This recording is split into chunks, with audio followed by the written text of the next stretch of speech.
My name's Ellie to anyone who knows me well enough to care. And trust me, that list is shorter than you'd think. I've always been the kind of person who notices things others don't. The way light filters through a cracked window. In winter, how someone hesitates before they lie. Or even the faint smell of burnt toast lingering on someone's sweater 3 hours after breakfast. But for all my observational skills, there was one thing I couldn't quite figure out until it was too late. The gaping hole where my parents' love should have been. It started with birthdays, or rather, their absence. Not just any birthday, but mine. For years, my parents acted like December 12th didn't exist. No cake, no candles, no happy birthday sung off-key at the dinner table. Nothing. At first, I thought maybe they were busy. You know, caught up in work or distracted by life. But when your parents forget your birthday 5 years in a row, you start to wonder if maybe it's not an accident. I remember the first time it happened. I was 7, old enough to understand what a birthday meant, but still young enough to believe in magic. I woke up that morning buzzing with excitement, convinced this would be the year. My mom had promised we'd go to the bakery downtown to pick out a special cake. She said she'd make spaghetti carbonara, my favorite. Dad joked about getting me a pony, which looking back was clearly sarcasm. Everything seemed perfect, but then nothing. No trip to the bakery, no spaghetti carbonara, just silence. When I asked Mom later that evening why we weren't celebrating, she gave me this tight-lipped smile and said, "Oh, sweetie, we'll do something next week. Let's not rush these things." Next week never came. Fast forward to high school, and the pattern hadn't changed. Birthdays passed without so much as a card. Meanwhile, my little brother James got everything under the sun: a Nintendo Switch,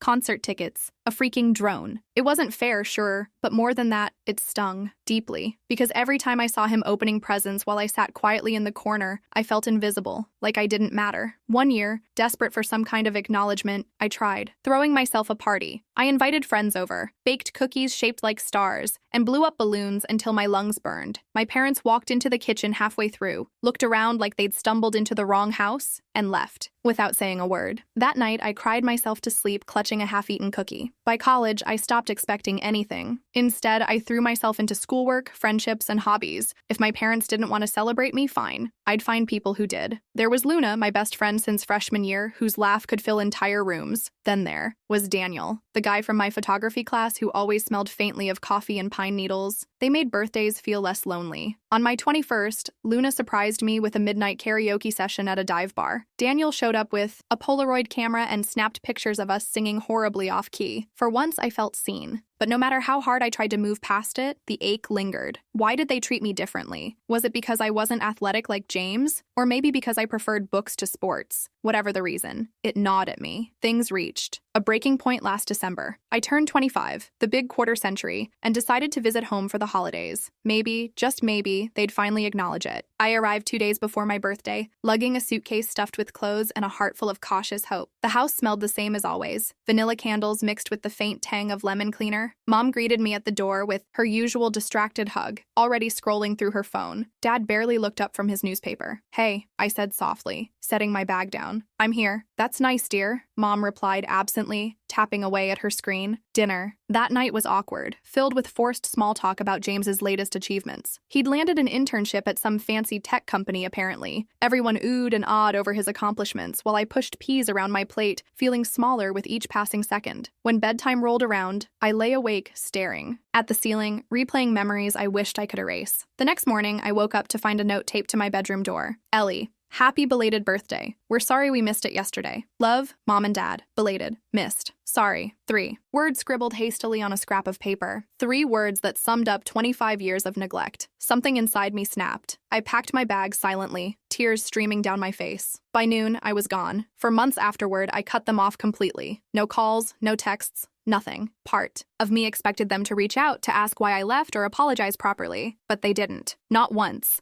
Until today. A letter arrived in the mail, a plain white envelope with my name scrawled across the front in my mom's shaky handwriting. Inside was a single sheet of paper. "Ellie, we don't understand why you've gone silent. Please call us. We miss you." Miss me? After all those forgotten birthdays? After treating me like I didn't exist? I crumpled the letter in my fist and tossed it into the trash. And yet, a tiny part of me wondered if maybe, just maybe, they really did miss me. You know that feeling when you're standing in the middle of a crowded room, but it's like everyone else is bathed in spotlight while you're stuck in the dark? That was my life growing up with James. My little brother wasn't just good at sports, he was great. Like varsity team captain, scholarship to a Division E school, great. And don't get me wrong, I'm not bitter about his talent. It's more, well, it's everything surrounding it. The way my parents worshipped him like he was some kind of golden god while I faded into the background. James had this energy about him. Electric, magnetic. People gravitated toward him without even realizing it. His laugh boomed louder than anyone else's, and his confidence made you want to believe in yourself too. Even now, thinking about him makes my chest tighten. Not because I don't love him, I do, but because loving someone who gets everything you ever wanted feels like swallowing glass. Take basketball season, for example. Every Friday night during high school, our tiny town practically shut down so everyone could cram into the bleachers and watch James play. Parents brought lawn chairs.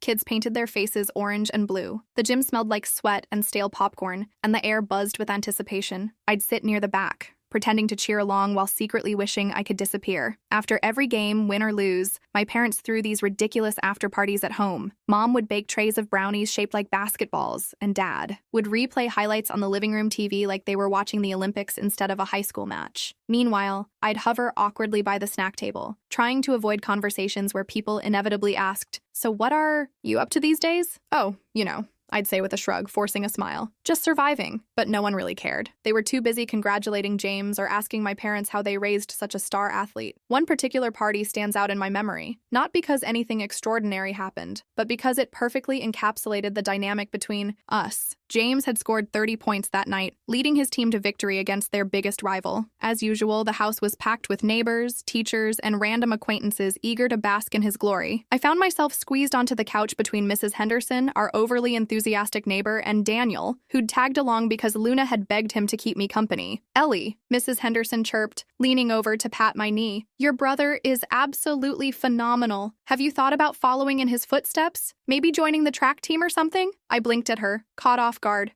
No, I'm not really into sports." She tilted her head sympathetically, as if I'd admitted to having a terminal illness. "Well, maybe there's still time. You never know. You might surprise yourself." Before I could respond, James swaggered into the room, fresh from the shower and smelling faintly of cologne and chlorine. He flashed his megawatt grin at everyone before flopping down beside me, draping an arm around my shoulders. "Hey, sis," he said, giving me a playful squeeze. "Thanks for coming tonight." "No problem," I muttered, shrugging out of his grip. He didn't seem to notice my discomfort, or maybe he chose to ignore it. Either way, within seconds, he was regaling the group with stories from the game, complete with dramatic hand gestures and sound effects. Everyone laughed and clapped, completely enthralled. Daniel leaned closer to me, lowering his voice. "You okay?" I nodded stiffly, staring at my hands. "Yeah, just tired." He hesitated, then added softly, "You don't have to stay if you don't want to. We can leave whenever." For a moment, I considered taking him up on the offer, but something held me back, a stubborn part of me that refused to let James steal another moment of my life. So I stayed, sipping flat soda and pretending I belonged. Later that evening, after most of the guests had left, I wandered into the kitchen to grab a bottle of water. James was already there, perched on the counter with a protein shake in hand. "You looked miserable out there," he said casually, raising an eyebrow. I froze, caught off guard by his observation. "What makes you say that?" He shrugged, taking a sip of his drink. "You always look miserable at these things, like you'd rather be anywhere else." "Wow, thanks for noticing," I snapped, sharper than I intended. To his credit, he didn't flinch. Instead, he set the shake aside and hopped down from the counter, stepping closer. "Look, Ellie," he began, his tone softer now. "I know Mom and Dad go overboard sometimes. Trust me, it's exhausting. But they're proud of me, and they show it in their own weird way. Doesn't mean they don't care about you, too." I stared at him, incredulous. "Are you serious right now? They literally forget my birthday every year, James. Do you think that's normal?" His expression faltered, and for a split second I saw guilt flicker across his face. But then he shook his head, crossing his arms defensively. "I don't know what to tell you, Ellie. Maybe they're just bad at showing it. Or maybe—" He trailed off, glancing away. "Maybe what?" I pressed, my voice rising. "Maybe you make it easy for them to overlook you," he said quietly. The words hit me like a punch to the gut. I opened my mouth to argue, to scream, to defend myself, but nothing came out, because deep down, I knew he was right. I had spent years shrinking myself, fading into the shadows while he shone brightly, but that didn't excuse their behavior. "I'm done," I whispered finally, grabbing my water bottle and heading for the door. Ellie, wait, James called after me, but I was already gone. That night marked a turning point for me. I realized I couldn't keep waiting for my parents, or even James, to change. If I wanted to matter, I had to start proving it to myself. Over the next few months, I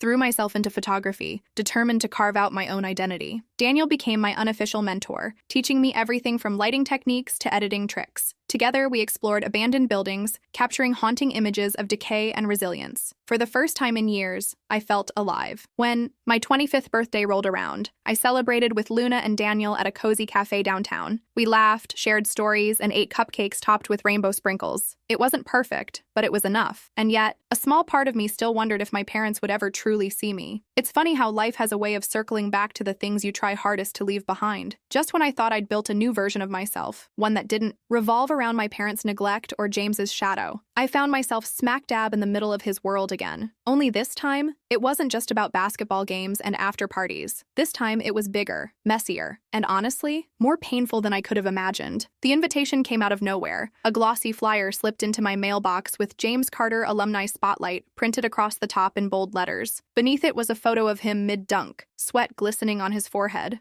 muscles taut, like he was carved from marble. He looked every bit the star athlete everyone always said he was. I stared at the flyer for a long moment, my stomach twisting into knots. It wasn't just an announcement, it was an event. A full-blown celebration hosted by his alma mater to honor his achievements. There would be speeches, awards, maybe even a highlight reel set to some cheesy pump-up music. The whole town would probably show up cheering him on like they always did. And there, tucked neatly in the corner of the flyer, was a note written in handwriting I recognized instantly. Ellie, please come. Love, Mom. My hands clenched around the paper, crumpling it slightly. Of course she'd use guilt as bait. After months of silence, after throwing away their letter without so much as a second glance, they expected me to waltz back into their lives because James was getting another trophy? No, I muttered aloud, tossing the flyer onto the coffee table. Absolutely not. But the thing about guilt is that it doesn't care what you say. It digs its claws in deep and refuses to let go. Over the next few days, I couldn't stop thinking about it. What if I went? Not for them, for me. To prove I wasn't afraid. To remind myself that I existed outside their orbit. Luna, naturally, had opinions. You're seriously considering this? She asked one evening as we sat cross-legged on her living room floor, surrounded by takeout containers and half-empty wine glasses. I don't know, I admitted, picking at a loose thread on my sweater. Part of me wants to see him squirm. Like,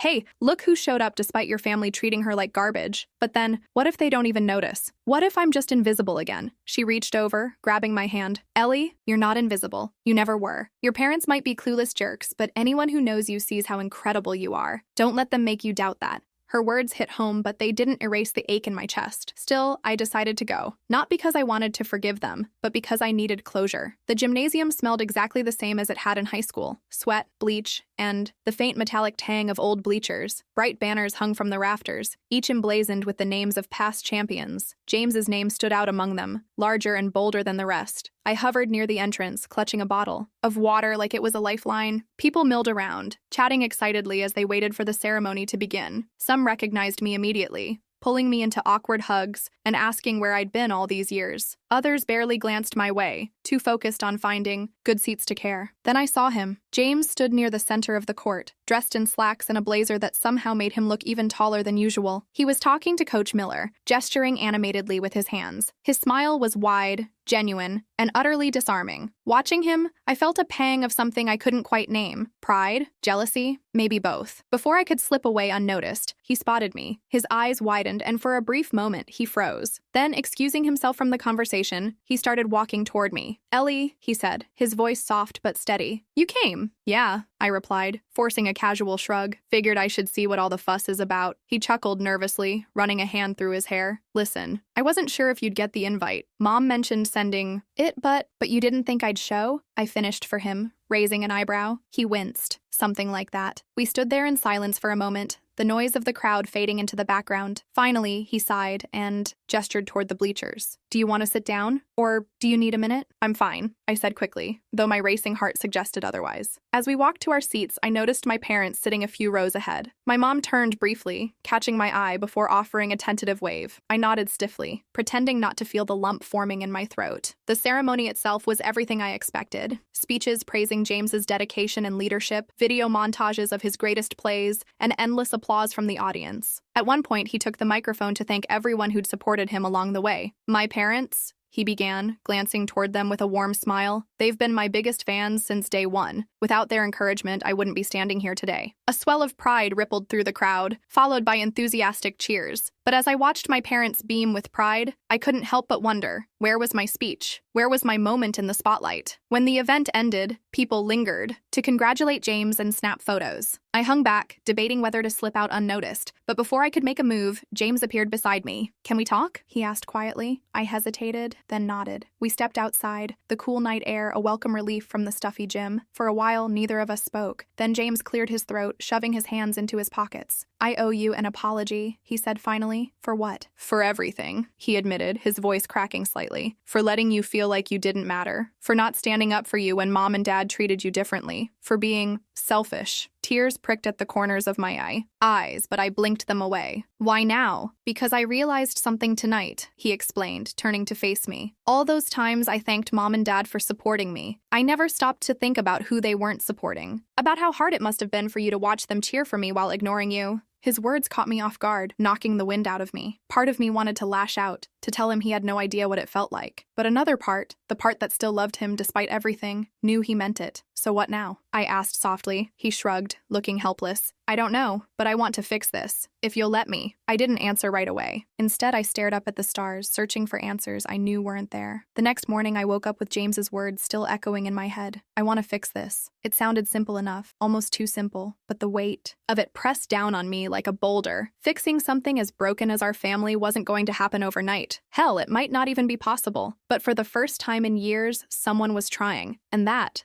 meant something. Still, forgiveness doesn't come easy when you've spent most of your life feeling invisible. As much as I wanted to believe James, part of me wondered if his apology was just another performance, a way to ease his guilt without actually changing anything. After all, he'd always been good at making people feel better. That charm of his, it worked wonders on everyone except me. By noon, I found myself pacing my apartment, debating whether to call him or ignore him completely. Luna had texted earlier, asking how things went at the ceremony. When I told her about James's apology, she replied with a single, "Proceed with caution." "He's probably just saying what he thinks you want to hear," she said later during our phone call. "People don't change overnight, Ellie, especially not athletes who've spent their whole lives being worshipped." "I know," I muttered, flopping onto the couch. "But what if he's serious? What if he actually wants to help?" "Then let him prove it," she shot back. "Words are cheap. Actions matter." She was right, of course. So instead of calling James, I decided to wait to see if he'd follow through. Spoiler alert, he did. 2 days after the ceremony, I got a text from him. "James, hey, can we meet up? There's something I need to show you." I stared at the message for a solid 5 minutes, debating whether to respond. Finally, curiosity won. "Out me." "Sure. Where?" "James, meet me at the park by the old basketball court." "Noon okay?" "The old basketball court." Of course. When I arrived, James was already there, dribbling a ball lazily against the cracked pavement. The court was a relic from our childhood. Faded lines, rusted hoops, and patches of weeds sprouting through the cracks. It looked smaller than I remembered, almost fragile. "You came," he said, flashing a nervous smile as I approached. "Yeah, well, you piqued my interest," I replied, crossing my arms. "What's so important that we had to meet here?" Instead of answering, he handed me the ball. "Take a shot." I raised an eyebrow. "Seriously, just do it," he insisted, stepping back. Reluctantly, I took the ball and positioned myself near the free throw line.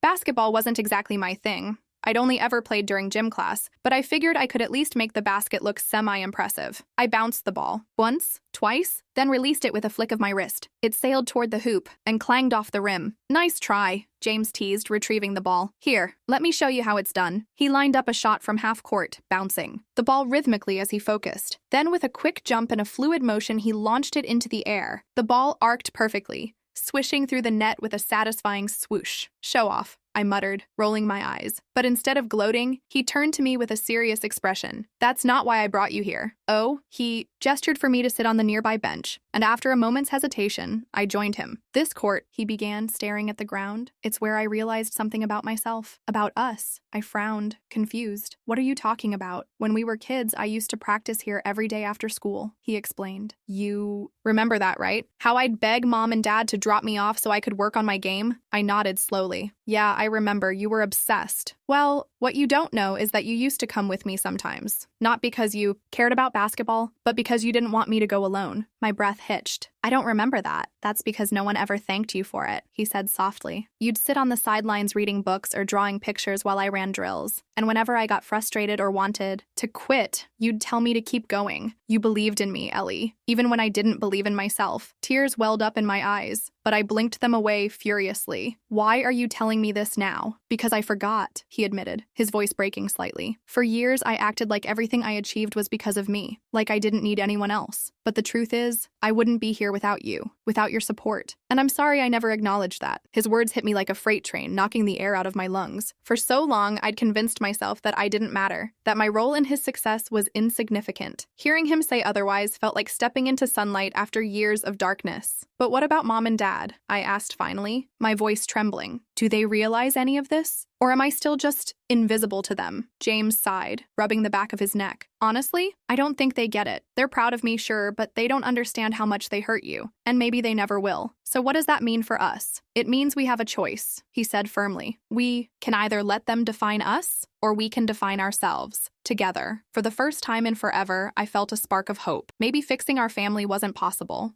Not completely, but maybe rebuilding my relationship with James was enough. Hope is a tricky thing. It sneaks up on you when you least expect it, whispering promises of redemption and healing. But hope also demands patience, something I wasn't sure I had left in me. After James's confession at the basketball court, I found myself caught between two extremes: the cautious optimism that maybe things could change, and the gnawing fear that nothing ever would. In the weeks that followed, James made an effort to stay in touch. He texted regularly, asking how I was doing or sharing random photos of his dog. Occasionally, he'd call just to chat about mundane stuff: work, movies, the weather. At first, I kept my guard up, waiting for the other shoe to drop. But as time went on, I realized he wasn't performing for me anymore. This was real. Still, there was one glaring issue we hadn't addressed: our parents. You know we can't avoid them forever, James said during one of our calls. I'm not avoiding them, I corrected sharply. I'm processing, he chuckled dryly. Processing what? That they're clueless? We already knew that. It's more than that, I snapped, pacing my living room. They didn't just forget my birthday, James. They treated me like I didn't exist. Like everything I did or didn't do wasn't worth noticing. Do you have any idea what that feels like? There was a long pause before he replied, his voice softer this time. Yeah, actually, I do. That stopped me cold. What are you talking about? When Mom and Dad were focused on me, it felt suffocating, he admitted. Like I couldn't breathe unless I was winning or succeeding. Every trophy, every game. It wasn't enough. And when I messed up, they acted like I let them down. So yeah, I get it. Being invisible sucks. But so does being put on a pedestal you don't want to climb. His words hit me harder than I expected. For years, I'd resented him for basking in their attention while I starved for scraps. But hearing him admit that their love came with strings attached made me see him differently, not as the golden child, but as someone who struggled under the same weight I did. Okay, I said finally, sinking onto the couch. So what do we do now? We talk to them, he replied simply.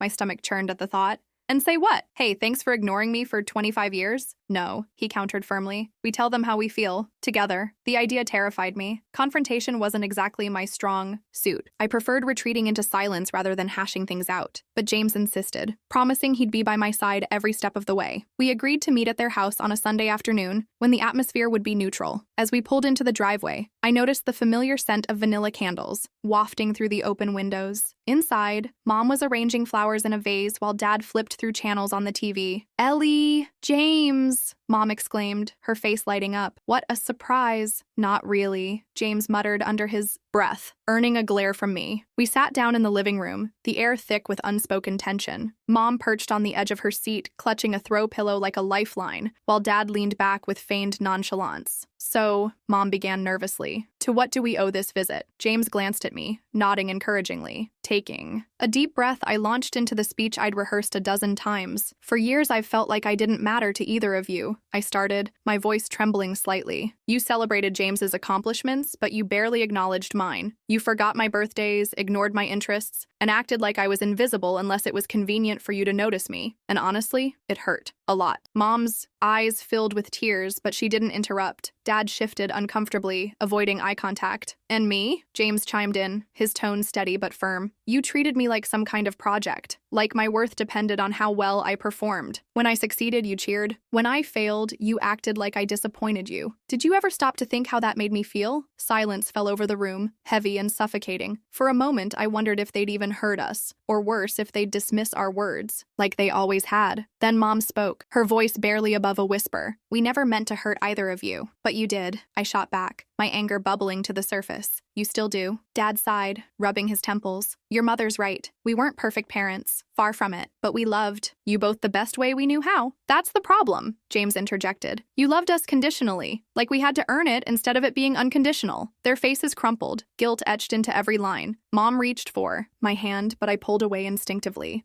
I don't need apologies, I said firmly. I need action. If you want to fix this, if you really mean what you're saying, then prove it. Show us that we matter, not because of what we achieve, but because we're your kids. It wasn't a solution, it was a challenge, one I wasn't sure they were ready to accept. Weeks passed without much progress. Mom sent occasional texts checking in, and Dad mailed me a book he thought I'd enjoy. He remembered I liked photography. Small gestures, but ones that hinted at change. One evening, as I scrolled through old photos on my phone, I stumbled across one Daniel had taken of me last summer. In it, I stood on a rocky cliff overlooking the ocean, wind whipping through my hair. My expression was fierce, determined, like I was ready to take on the world. For the first time in years, I believed I could, because no matter what happened with my parents, I had something stronger, resilience. And maybe, just maybe, I had James too.